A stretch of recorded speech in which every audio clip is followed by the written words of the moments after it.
Welcome back to Studio 771 Interviews. Today we're going to have an interview with Decarcerate Louisiana. We have our special guest, Curtis Davis, here with us today with our co-hosts, Caleb Holmes and Antasia. And we just want to get right into it. So if you don't mind, Mr. Davis, could you introduce yourself? Sorry, let me unmute myself. My name is Curtis Ray Davis II. I'm the executive director of Decarcerate Louisiana. I'm the author of Slave State, Evidence of Apartheid in America. Notably, I spent 25 years, close to 26 years in Angola prison for a second-degree murder charge that I didn't commit.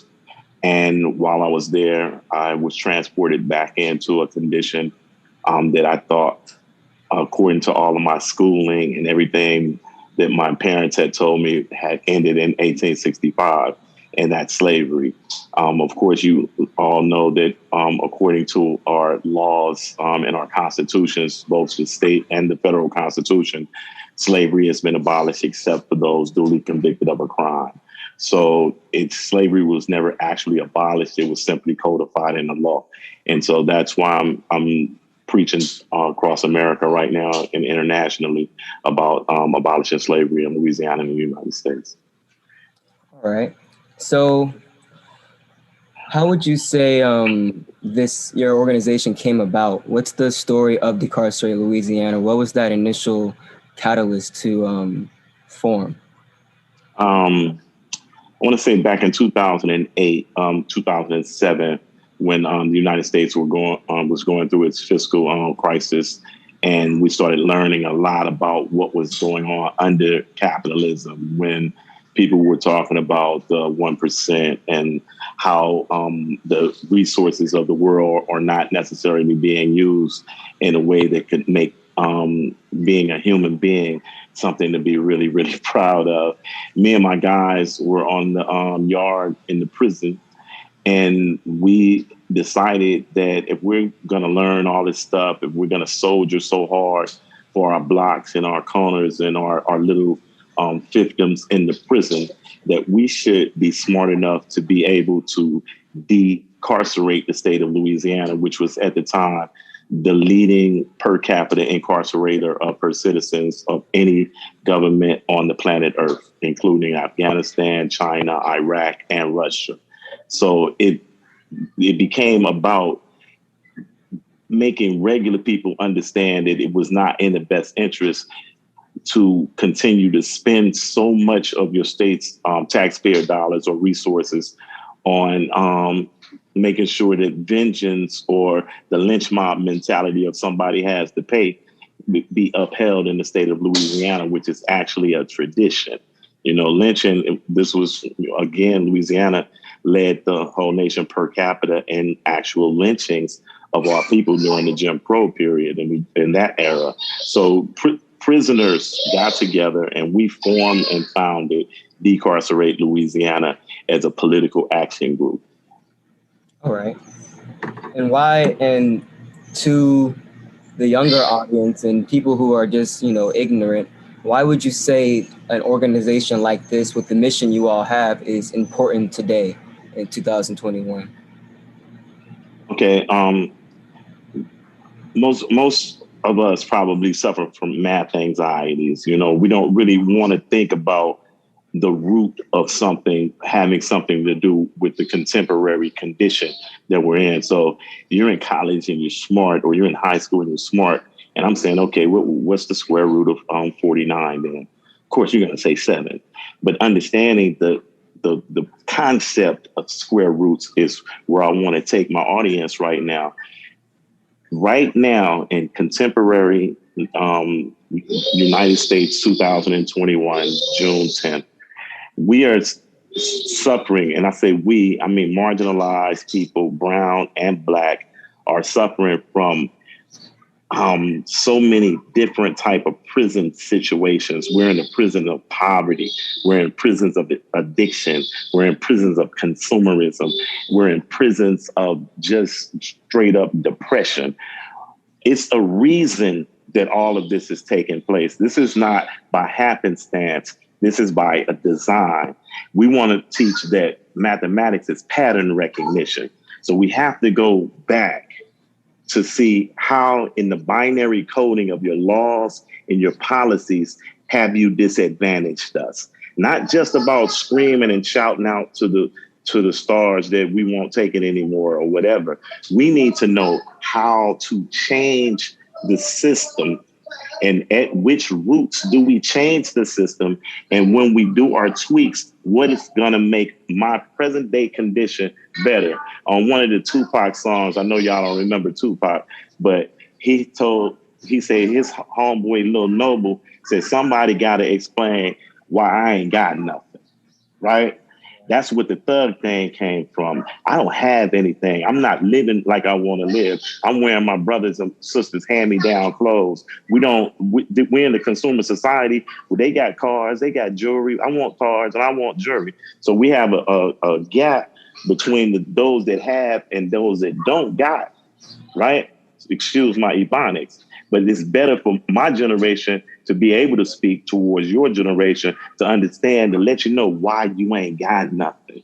You don't have anything because there was a design that was put together by men who were long ago dead, who wrote into the science of law your disadvantage to make sure that people that lived on your side of the tracks wouldn't be able to get loans or access capital the same way that people on that side of the tracks are able to do it, codified in the municipal policy, codified into banking laws and policy. So I want them to understand that those laws that existed when they could rape and hang our mothers, when they could just take a black man and burn him in the street and nobody go to jail for it, when that situation long ago was happening, they wrote some laws that still exist to this very day that make the law enforcement apparatuses that have become overly militant, what is the word I'm looking for? Militarized. They've militarized our police departments. So we're getting the same type of treatment from them in contemporary right now that they were getting from the slave catchers when they were in 1863, when they were trying to escape off the plantation. So that's why it's important, because nothing has actually changed. Right. This the perpetuation and the continuation of the peculiar institution of slavery, that whole infrastructure, and the system, really what we can call it. Many know it as white supremacy in that sense. And I guess my next question would be, what do you think is the best medium, the best mode that we can take to, I guess you can say, crack white supremacy, or at least put a fire to white supremacy, or systems that continue to put us in these certain slavery. Slaveries of mind, poverty, debt, loans, student loan debt, all these different monopolies and obstacles that young people and even people who are older than us have to go through. So what would you say is the best vehicle we can take for that? Is it organizing? Is it unity? What's your thoughts? Okay, and that's a very good question. First, I want to say that knowledge have to come first. First, you have to realize your circumstance. Um, do you think a fish knows that it's in water? If it only knows its environment and its condition. What makes man fly, man meaning man and woman, is that man means mind, M-I-N-D.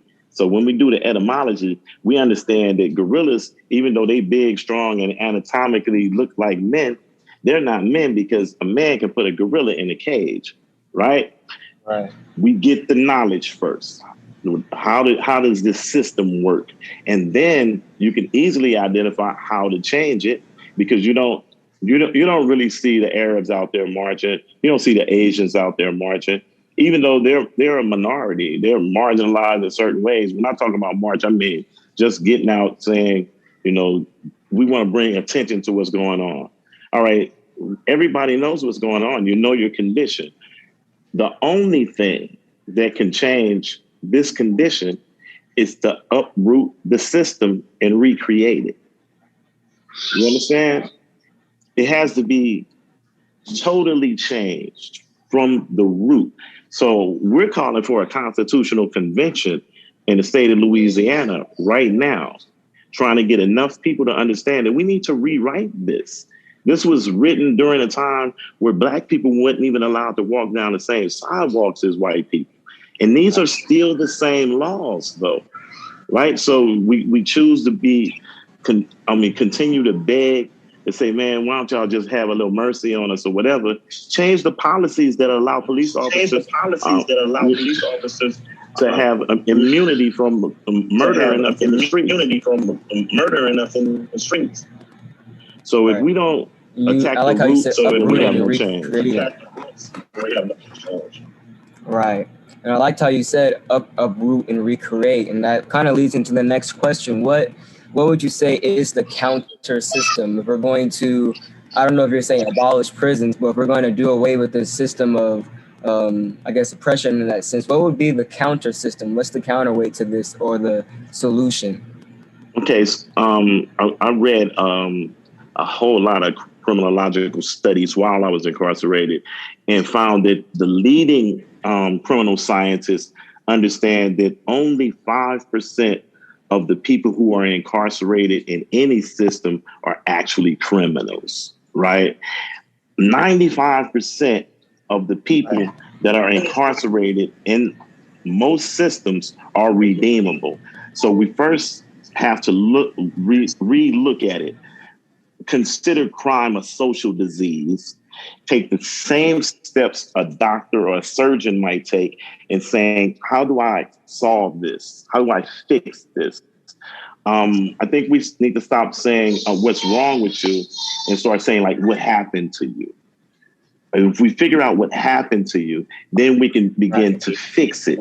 That's why they don't have the same crime problems in Scandinavia, places like Sweden, Norway, Denmark. They look at crime as a social disease. They use the power of their intellect and they fix the person. That's not even the objective in the United States. The objective of our criminal justice system is to seek vengeance and retribution. Vengeance and retribution are ignoble things, first of all. So the sovereign shouldn't actually be practicing that. What the sovereign is always wanting to do is take the highest moral ground possible. So it's supposed to say either, if I can't fix you, then I'm going to have to isolate you, all right, hospitalize you.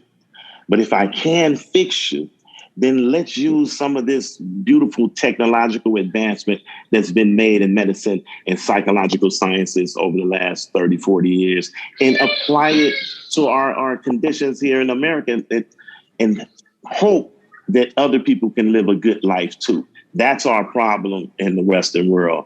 We want you to do good, just not better than me. Right? Right. And I think that goes a lot into play just with the mental psyche of this culture as a whole.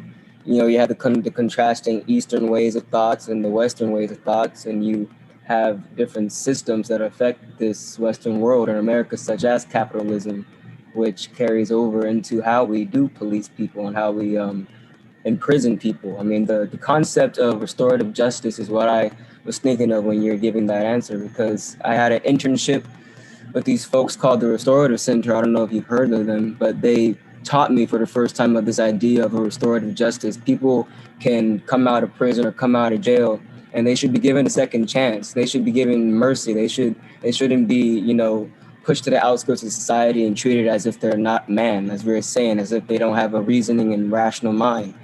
So I don't want to hog all the questions. If Antasia or Caleb have any questions that they want to voice right now, I'll leave the floor open for that before I just start asking more about this constitutional convention and like the mission of Decarcerate Louisiana. So Caleb and Tasia, if you have anything, feel free.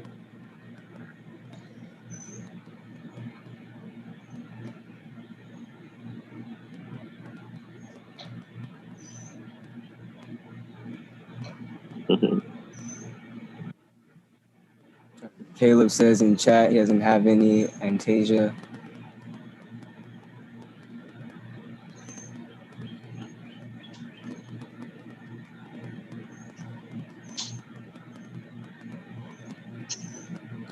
All right.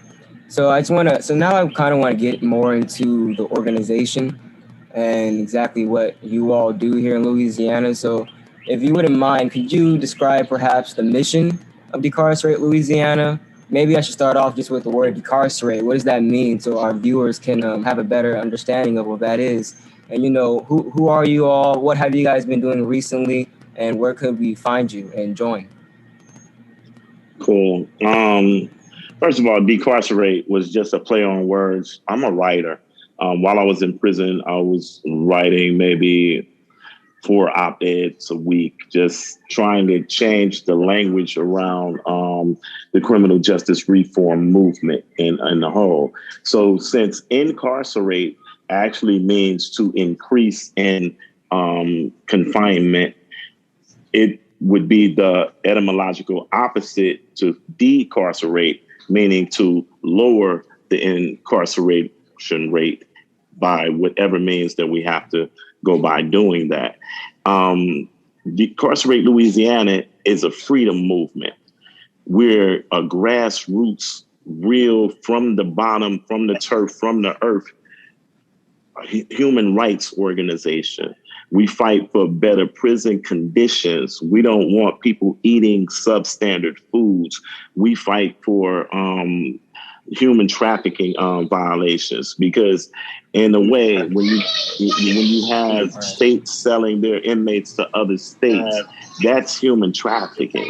We fight against labor issues, safety in prison labor issues. We fight for unionization of prison workers, and we fight alongside the international worldwide labor movements. You don't even have to be in prison for Decarcerate Louisiana Human Rights Freedom Movement to work for you. It's just that we figured out a way to channel our warrior instincts that led us to the prison systems in the first place, and to benefit from the experiences of being in the condition, in the turf, in the trenches, going through what we go through, educating ourselves autodidactically, coming back out to organize and become the antidote to the problems that plagued our communities. Because if you get bit by a snake right now, they're going to run over and you're going to get rushed to the hospital. And the first thing that the doctor is going to need to find out is what kind of snake bit you, because they have to go to that type of snake to get the serum from its venom to cure you, right? All a part of the healing process. So when brothers like myself get an opportunity to come back into so-called free society, we have to work in order to, just like Spartacus, change the reality of our sovereign condition, right? Decarcerate Louisiana is organized to do that. And we talk on cell phones to the guys in the prisons. I understand that they behind enemy lines. We're not so uppity in the organizational sense that, oh, we can't deal with you guys because we need to go talk to the warden first. If you're in slavery, Harriet Tubman didn't have to go talk to the master to try to see if she can get somebody out, right? So this is the last real grassroots freedom movement that you're gonna probably see. All right. And I like that terminology, the grassroots freedom movement. What exactly does grassroots mean to you? Because for me, that just means the local level, the community organizing, starting at the bottom and getting to the top. So what exactly does a grassroots freedom movement look like to you today? The Remember, we ideal talked about version. that math anxiety. So remember the root though. We talk about in the dirt part of the root, not just on the local level. You understand? When you going in the penitentiaries, when you going in the projects to go see about the auntie who just who son is somebody's friend in the penitentiary, and we want to make sure that she gets some groceries at her house because now her son is locked up, and he turned to Decarcerate Louisiana and said, "Man, go check on my mama for me." You understand what I'm saying? That's the roots of it. Under the ground, under the dirt, under the grass. You know, this is the real freedom movement, bro. Right. And what is would you say freedom is freedom from these levels, these slaveries we were talking about, these chains?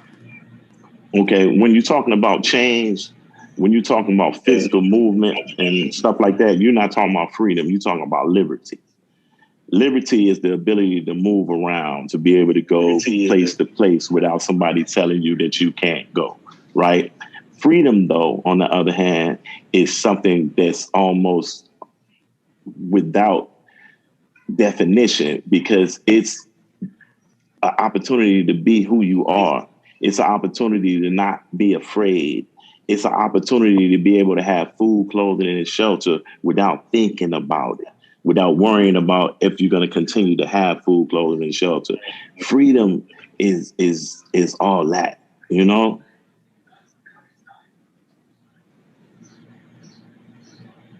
All right. And how could people get into contact with Decarcerate Louisiana if they have somebody they know that needs you all's help? Okay, you can catch us at decarceratelouisiana.com or .org. You can catch us at Decarcerate Louisiana on Facebook, Instagram, Twitter. It's all the same. It's going to be at Decarcerate Louisiana. You can email me at cdavis.decarceratelouisiana@gmail.com. Google Decarcerate Louisiana. Catch us on our YouTube page, subscribe. We just done the YouTube page, so we need to start getting the message out more. So y'all subscribe on there. And anywhere else you might want to catch us. On murals, hit up on the side of buildings. You know, we out here. All right. And before we go, is there anything that you want to put out there? Anything you want to promote? Any message? Any event that's coming up that you want the community to know about? Okay. What we're doing next is we're about to do a series of town hall meetings across the state of Louisiana. One in Baton Rouge, one in New Orleans, and one in Shreveport, Louisiana. We're going to start around July 19th. We'll be posting all the information on our social media platforms. We're going to have panels of academics, people from the clergy, people from corporate America, and myself. And we're going to deal with the issues of codified slavery, how it affects day-to-day life right now, how corporations are benefiting from the packaging and the manufacturing of goods by the hands of modern day slaves in the United States of America right now, how individuals, maybe even like yourself, are doing business with some of the companies who are making a whole lot of money off of the cows that are being farmed on Angola. Like if you ate a hamburger lately, or if you went to Walmart, or if you went to Whole Foods and you got some of that fresh picked okra or whatever with GMO, whatever it is, stuff. What Angola is that when you call Avis Rent a Car and you're renting a car, you're talking to a telemarketer on the phone or getting your reservations, that person is a prisoner. You know, it's so many ways that the slave is interacting with the person at liberty without the person at liberty ever really understanding that they're supporting this slavery condition and it's not benefiting our society at all. So get my book, Slave State, Evidence of Apartheid in America. You can get it anywhere online, Barnes & Nobles, Books A Million, Amazon. Google us, get with us, try to figure out how we can help you help us. We need volunteers. We need academic studies written. We need to understand how slavery is underdeveloped our contemporary neighborhoods. We need to know that's why we have a low infant mortality rate. We want to make these connections, and it's going to be people like you that's going to be able to help us make it. Other than that, That's great. And I wanted to know, I thought I was going to let you go. But if you can quickly just give a crash course on what you mean by the codified law, just a quick little 2-second blurb, just so our viewers can understand clearly. Okay. When attitudes become hardened, they become opinions that can be codified into law. So if I don't like you because you have long hair and I got any modicum of power, I can say, well, people with long hair shouldn't be allowed to get a gun license or something like that. And then I can go get my buddies to help me vote on this thing, and that becomes the law. So now, just because you have long hair, you can never go do a thing that everybody else gets to do. That was done to us based on the color of our skin. That was done to us in every field of endeavor, every in the entertainment, sports, the medicine world, banking, everything. So we have to redo them. We have to rip up the policies and rewrite them for contemporary times. I appreciate y'all for giving me this time to speak with you, little bro. And you let them know Decarcerate is trying to get it done and help us do it, bro. Thank you. Thank you for your time. Thank you for imparting wisdom upon us, and just have a blessed day. Peace.